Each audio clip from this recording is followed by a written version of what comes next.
Gus Dur itu buta mata juga buta hati. Itu kan katanya Gaza lagi diserang sama Israel.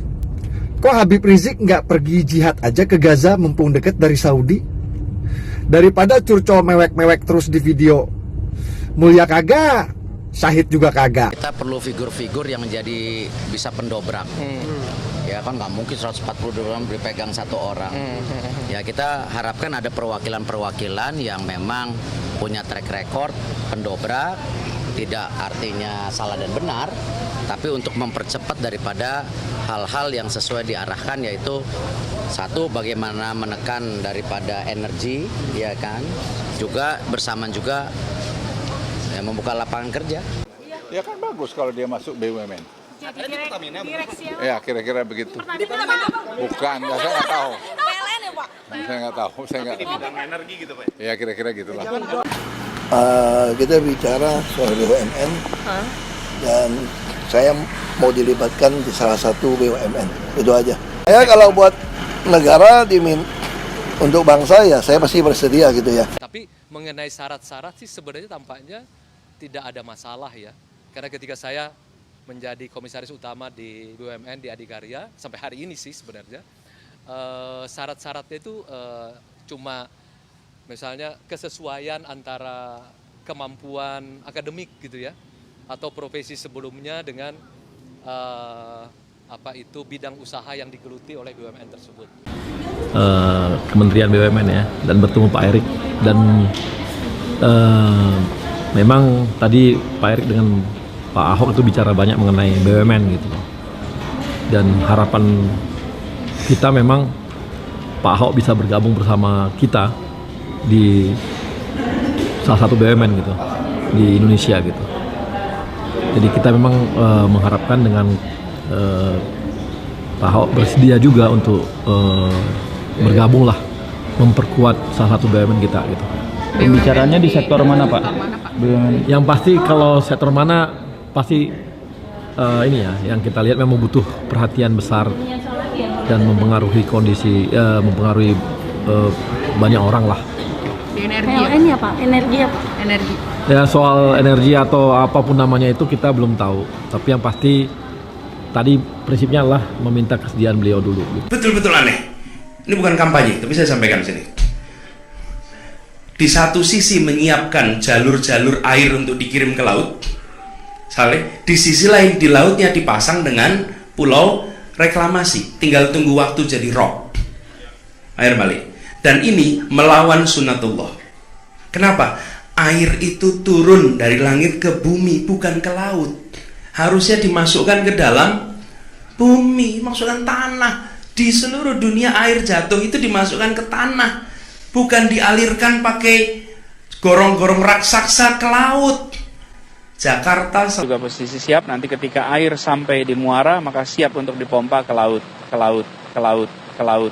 Bukan dialirkan pakai gorong-gorong raksasa ke laut. Nanti ketika air sampai di muara maka siap untuk dipompa ke laut. Dan ini melawan sunnatullah. Nanti ketika air sampai di muara maka siap untuk dipompa ke laut. Justru yang terjadi apa? Sekarang saya tanya, kalau Anda nggak mau lakukan normalisasi sungai, Anda mau pakai apa? Saya bilang kok sama penduduknya. Kalau seandainya orang Jakarta percaya Pak Anies jadi gubernur pun, saya berani jamin kok dia akan lakukan normalisasi yang sama seperti saya lakukan kok. Nggak usah bohong lah. Gubernur goblok. Dan berapa banyak like yang bisa kita kumpulkan dari pendukung Ahok? Apakah 1.000, 10.000, atau 100.000 di video kali ini? Kalian yang mendukung Ahok, ayo kita buktikan dengan jumlah like di video ini. Karena jumlah like bergantung kepada kalian, para pendukung Ahok. Hormati, sebelum video ini dimulai, klik dulu tombol subscribe, dan jangan lupa nyalakan loncengnya. Supaya kalian mendapatkan notifikasi setiap kali saya upload video. Tekan tombol subscribe itu gratis, tinggal diklik, saya tungguin. 3, 2, 1. Selamat! Anda sudah bergabung dengan channel ini, dan terima kasih sudah support di channel ini. Thank you! Hai semua, dengan saya Jonas Leong. Terima kasih banyak buat kalian, penonton setia yang selalu menonton di channel ini. Saya secara personal sangat menghargai waktu kalian. Dan saya sudah menganggap kalian sebagai family, karena kalian selalu support di channel ini. Bagi kalian yang selalu menuliskan opini kalian di kolom komen, saya baca komen kalian satu persatu. Saya baca komen kalian untuk mengetahui opini kalian, tanggapan kalian, dan masukan kalian sangat berguna untuk video selanjutnya. Terima kasih banyak buat kalian yang selalu menekan tombol like di awal video. Video seperti ini membutuhkan waktu dan juga research. Dan ini semua gratis untuk kalian. Jadi pastikan kalian menekan tombol like-nya supaya saya mengetahui kalian menyukai konten yang saya bagikan. Bagi kalian yang berminat dengan investasi 12%, silahkan tekan link di kolom deskripsi. Thank you. Jadi ini masih dalam proses seleksi. Tapi dari Bapak sendiri merekomendasikan Bapak merekomendasikan Pak Ahok ke Pak Erick. Ini kan masih proses seleksi. Udah. status Pak Amin sebagai kader parpol gimana Pak? Tanyakan ke Menteri BUMN. Kalau terkait penilaian pekerjaannya itu maksudnya bagaimana nih Pak untuk cocok-cocokannya dengan BUMN? Ya nanti coba dilihat. Di energi betul Pak? Energi, di bidang energi. Itu sangat teknis ya, ditanyakan ke Menteri BUMN. Direksi atau komisaris Pak? Direksi atau komisaris Pak? Bisa dua-duanya. Bisa dua-dua ya Pak? Kan ini pakai proses seleksi, masih dalam proses. Kan Pak Ahok ya. bagus. Peluangnya?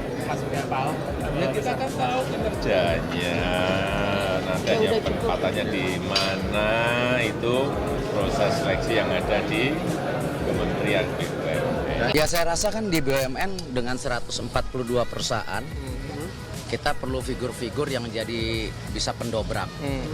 Ya kan nggak mungkin 142 orang dipegang satu orang.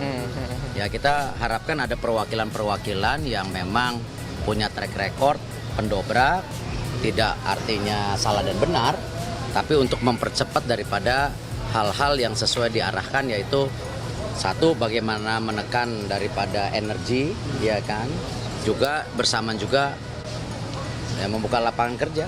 Ya dengan cara berpartner, tapi bukan BUMN terus merekrut pekerja gitu. Jadi bidang energi nih Pak? Ya belum tahu, nanti kita lihat. Dek, kabarnya komisaris. Kabarnya Pak Jokowi ya Pak? Semua pasti ada TPA-nya, nanti kita lihat kan. kabarnya komisaris utama Pertamina ya Pak? Betul Pak. Saya nggak bisa komen. Kapan Pak ditetapkannya Pak? Segera, mungkin di awal Desember. Pak, tapi itu inisiatif Bapak mengajak Pak Ahok atau memang ada permintaan dari Ya Pak memang Jokowi kan atau perlunya banyak figur di BUMN untuk membantu BUMN. Jadi tidak. Apa Pak pemilih? Ya saya rasa beliau juga tokoh yang konsisten, yang sudah jelas track recordnya bisa terus membangun. Tapi dirut apa komisaris ya Pak? Saya nggak bisa jawab. Tapi Pak Ahok udah bersedia Pak? Silakan tanya beliau, mestinya udah. Kapan Pak keputusannya? Jadi usulan dari Awal Desember. Jadi usulan dari Bapak Bu? Daerah, BUMDes, desa, dan BUMN swasta, termasuk juga korporasi dan UMKM. Karena memang anggarannya BUMN kementerian kecil, 230-an miliar, tapi kalau BUMN total 143 itu dijumlahkan, pendapatannya itu sekitar 2.400 triliun, sedikit di atas APBN, jadi besar sekali memang ini. Dan Pak Presiden juga meminta agar kita bisa nggak jalan sendiri, tapi juga membangun ekosistem dengan BUMD, desa, dan juga swasta sama UMKM. Nah kita membutuhkan lah banyak talent-talent, putra-putri terbaik bangsa untuk bisa bergabung dengan BUMN, menjalankan amanah Pak Presiden dan Pak yang disampaikan oleh Pak Menteri. Jadi saya rasa arahnya ke sana. Untuk posisinya sendiri bagaimana? Ahok itu berarti atas permintaan Pak Jokowi berarti? Aku rasakan putra-putri terbaik Indonesia kan semua orang juga udah tahu, termasuk wartawan ya. Jadi nggak hanya Pak Jokowi aja yang tahu gitu kan, aku rasa semuanya tahu ya. Pak Presiden pasti mendengarkan aspirasi, dia juga sangat tahu mana yang bisa membangun BUMN ke depannya ya. Dia minta ada nah itu mesti tanya Pak Erick tuh. Saya mau dilibatkan di salah satu BUMN, itu aja. Jabatannya apa, BUMN mana, saya nggak tahu. Mesti tanya ke Pak Menteri, itu aja. Kapan Pak? Saya nggak tahu, mungkin Desember atau November, saya nggak tahu. Nanti mungkin tanya ke Pak Menteri ya. Saya cuma diajak untuk masuk ke dalam salah satu BUMN. Saya kalau buat negara untuk bangsa ya saya pasti bersedia gitu ya. Nggak tahu, Saya mau apa aja juga boleh, yang penting bantu negara. Nah, Pak Ahok ini kita anggap lengkap lah, dianggap lengkap memiliki kemampuan kedua bidang ini gitu, sehingga dan kita yakin juga ya market akan sangat baik menerima Pak Ahok gitu. Yang kita dapat informasi bahwa memang Pak Ahok panjang itu untuk kepentingan negara dan bangsa, beliau bersedia gitu kalau memang ditugaskan. Kita bilang bahwa Pak Ahok secara gambaran besarnya udah tahu ya. Gambaran besar sudah tahu apa yang bakal ditempati oleh beliau gitu. Secara umum tidak tahu, jadi lebih baik ditanyakan langsung kepada pihak Kementerian BUMN. Tapi mengenai syarat-syarat sih sebenarnya tampaknya tidak ada masalah ya. Karena ketika saya menjadi komisaris utama di BUMN di Adikarya sampai hari ini sih sebenarnya syarat-syaratnya itu cuma misalnya kesesuaian antara kemampuan akademik gitu ya, atau profesi sebelumnya dengan bidang usaha yang digeluti oleh BUMN tersebut. Kemudian kedua, tidak ikut dalam partai politik, tidak boleh berkecimpung dalam partai politik. Nah ini yang mesti ditanyakan, karena Pak Ahok kalau saya tidak keliru apakah bergabung dengan partai politik? Nah berarti beliau kalaupun mau masuk BUMN harus mengundurkan diri. Karena BUMN itu ada surat semacam fakta integritas gitu, tidak boleh ikut dalam partai politik atau aktif dalam kegiatan politik. Iya, salah satu poin. Dan itu harus ditandatangani di atas materai. Ya, dan saya melakukan itu. Kementerian BUMN ya, dan bertemu Pak Erik, dan memang tadi Pak Erik dengan Pak Ahok itu bicara banyak mengenai BUMN gitu. Dan harapan kita memang Pak Ahok bisa bergabung bersama kita di salah satu BUMN gitu di Indonesia gitu.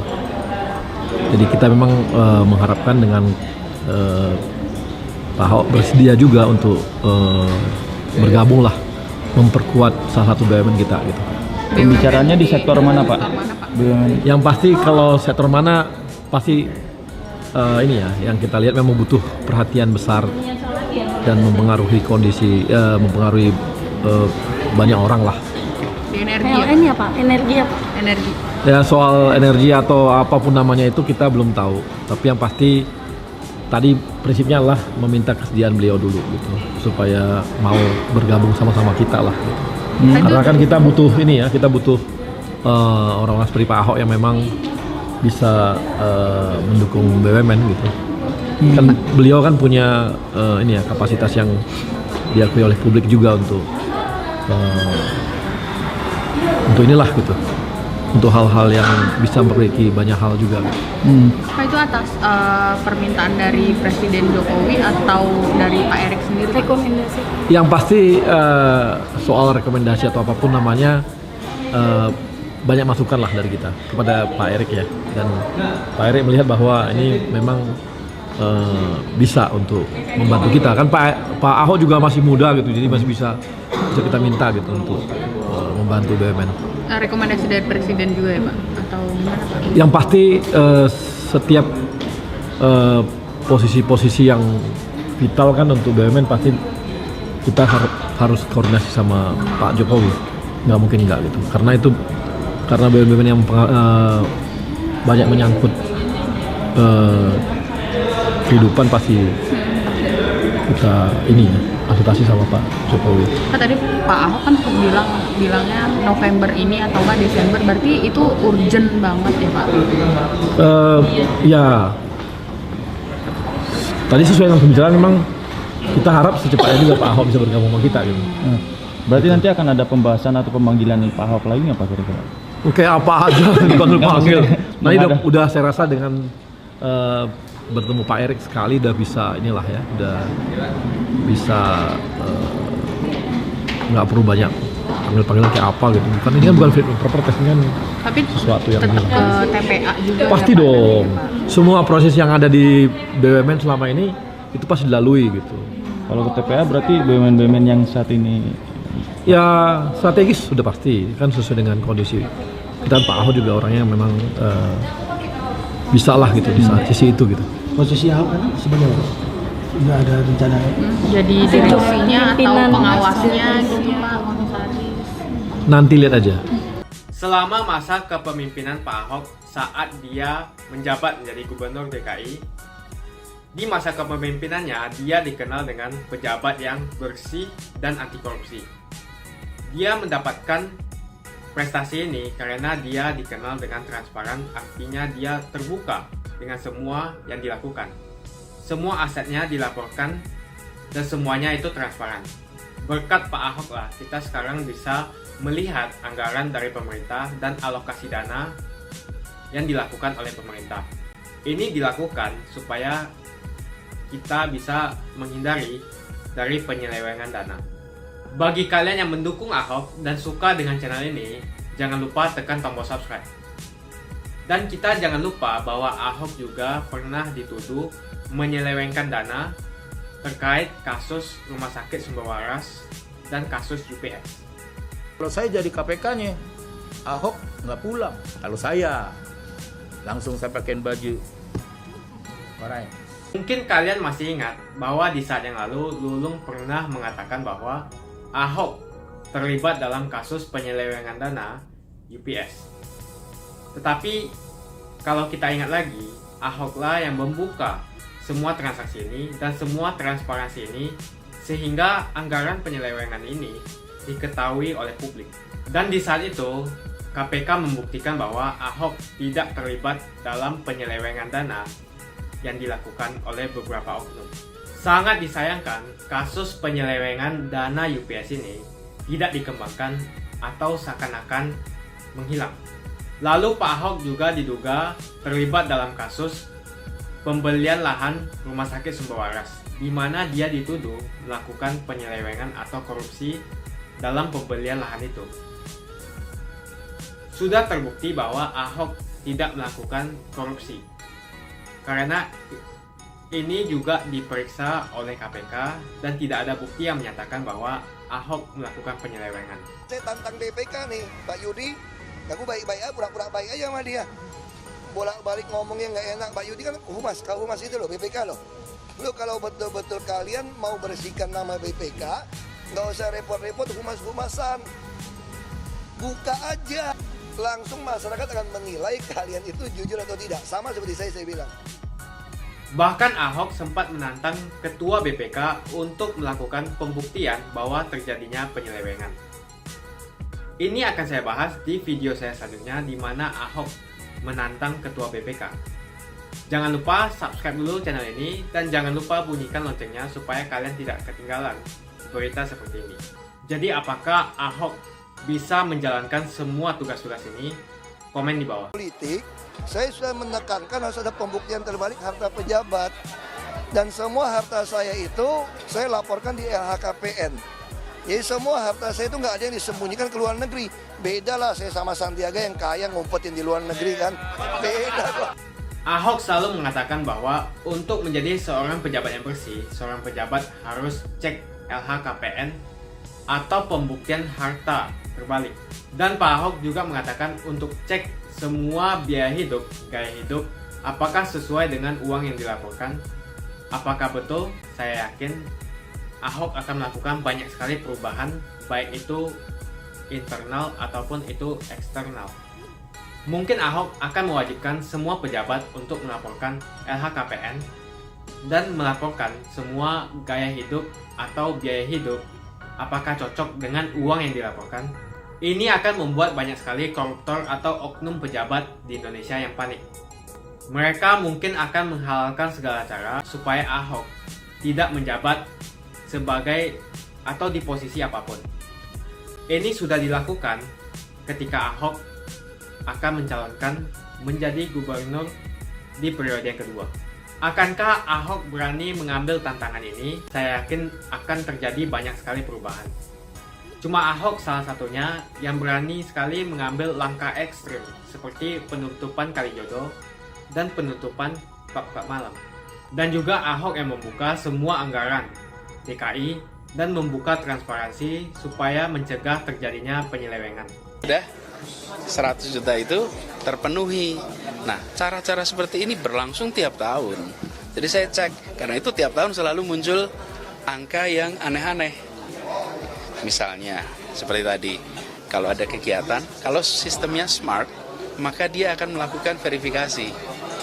Untuk kegiatan A, B, C, D, F, G, itu nggak logis kalau dilakukan dengan angka yang tidak proporsional. Ada yang cara kedua, langsung minta neken untuk diisi. Kalau tidak mau diisi, tidak mau diganti, mereka nggak mau usahakan APBD. Itu yang Pak Jokowi bilang dulu. Saya udah mau sikat mereka tahun 2013. Ketika tiba-tiba uang untuk bayar truk sampah tiba-tiba hilang. Dan semua nggak ada yang mau ngaku siapa yang ngilangin anggaran beli truk sampah 2000. Beli truk sampah nggak tahu puluhannya berapa, saya nggak ingat. Pokoknya saya ingin beli truk sampah. Karena kita putusin swasta. Tiba-tiba truk sampahnya itu hilang. Dan semua ngotot, DPRD semua ngotot, memang dari SKPD nggak usul. SKPD pun nggak mau jawab. Ya udah. Akhirnya saya bilang udah masih buat e-budgeting di tes 2014, nggak mau masukin e-budgeting. Kita menganggarkan duit beli truk sampah. Tiba-tiba sampai ke Mendagri balik, nggak ada duit itu. Siapa yang ngetik, siapa yang nggak ngetik. Makanya 2014 ulang, isi lagi. Begitu isi duit lagi, mau e-budgeting, nggak mau, nolak, oke. Tungguin, awas ya kalau ini hilang ya. Udah. Dapat duitnya. Begitu kita pesan truk, begitu APBD perubahan 2014, hilang setengah. Truk udah pesen. Itu ada e-katalog. Makanya saya bilang ini namanya permainan siluman-silumanan. Kita lacak. Saya tahu Bapak Jokowi, ini harus dihajar ini Pak. Udah kurang ngajar ini. Bapak Jokowi bilang, sabar dulu, tunggu saya nyebrang ke kantor sebelah. Sana. Karena Kapolri, Kajagung, Mensesnek, Mendagri bukan orang kita. Permainan bukan nggak yakin, kan permainan besar ini. Ini kan seperti kata Pak Ketua yang lama kan, ini kan udah puluhan tahun dilakukan, cuma sekarang bermasalah.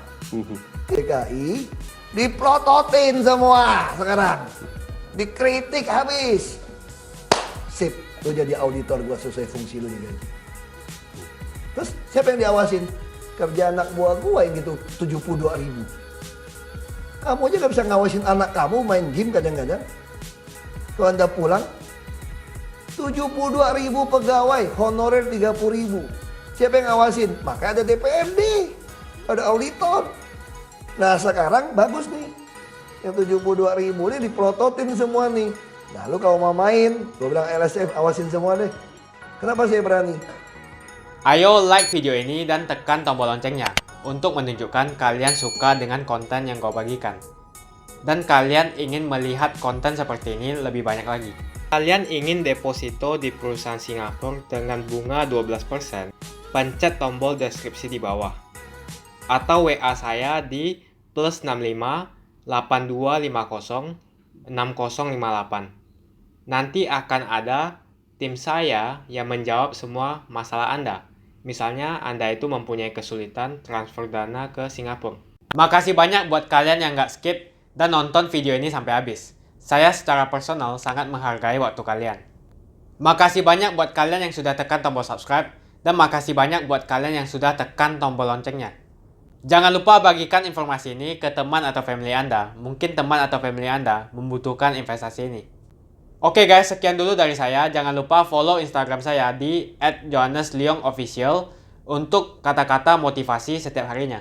Bagi kalian yang termotivasi nonton video ini, ayo like video ini dan subscribe di channel ini. Dan buat kalian yang sudah subscribe di channel ini, jangan lupa tekan tombol loncengnya supaya kalian mendapatkan notifikasi setiap kali saya upload video.